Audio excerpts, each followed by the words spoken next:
Hi guys, welcome to my channel. Today I'm going to introduce this really special functions to you. For the sheet, I basically use pivot table, pivot charts, and also VBA. So I have this kind of ideas to create this sheet because I live in New York City and I moved a couple times from Queens to Manhattan to Brooklyn and back to Queens. So I'm wondering how much does the people pay for their rental? So that's how I created a survey. I want to know like the average price or the reasonable price that people can afford to live in different kind of boroughs. So from the first sheet, you can see that we have 5 boroughs, different kind of bedrooms, house types, and of course, price.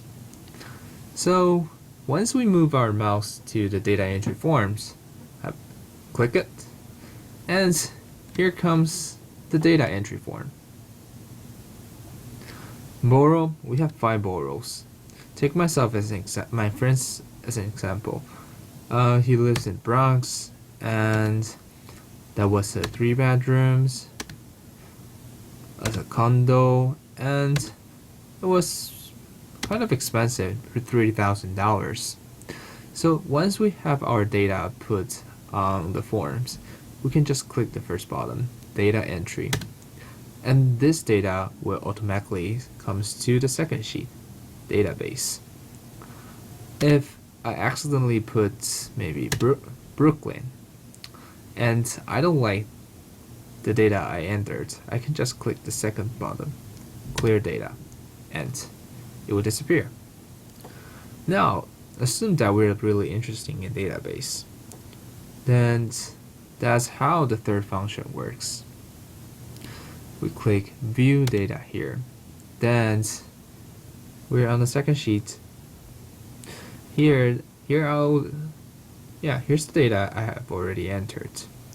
And I put some like special symbols to remind myself that, like for example, for the little green check, that means the price is really low and reasonable. For the red cross, that means the price is really expensive. So you can see the expensive house mostly are in Manhattan. Now we want back to the first sheet.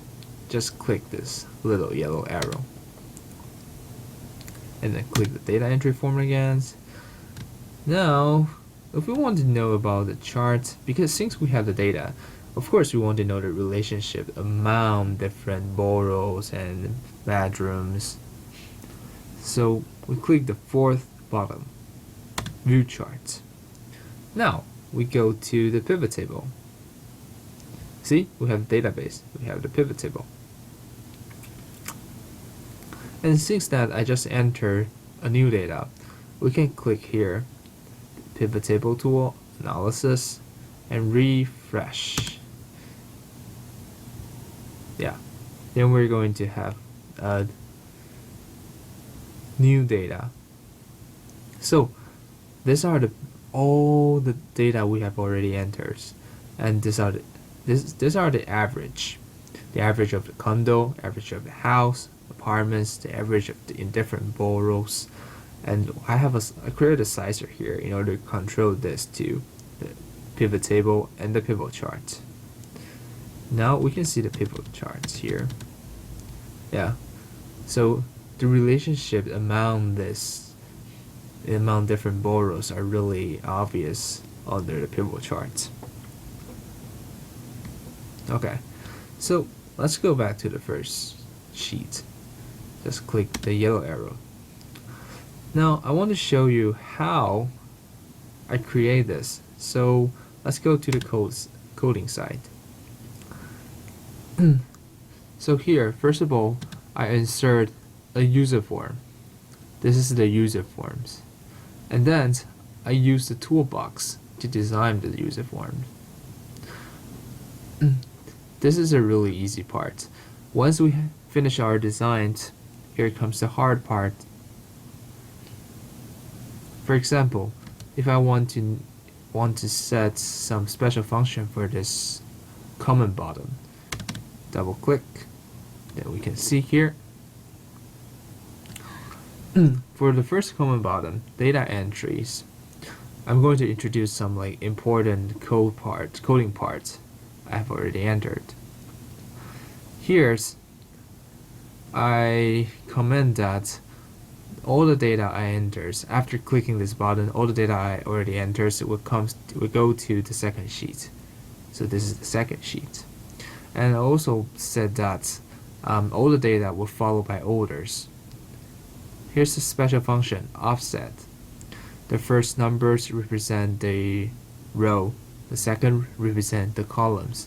So 1, 0 here means that the first column, the first data will happens on the first row. The second data will appears on the second row. Same here for the combo box value. This is the combo box. We have 1, 2, 3, 4. We have 4 values. And the first value, of course, what happens on the first column. So we don't want the data happens in the same cell. So that's how I enter here. I put 1 on the column for the second value, 2 here for the third value, 3 here for the fourth value. So it will be like, for example, the first data will happens on the column A, the second data will be on the column B, the third data will be on the column C, the fourth data will be on the column D. And after clicking the first bottoms, I want all the combo box to be blank. So I put a quotation mark here.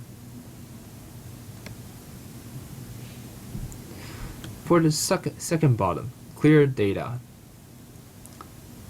I type unload me. Unload me helps me to, yes, it's like the same function as this one. Clear all the data. And if we want to view the database, here I type sheet 2 select. So we'll just after clicking this button, we just automatically go to the second sheet.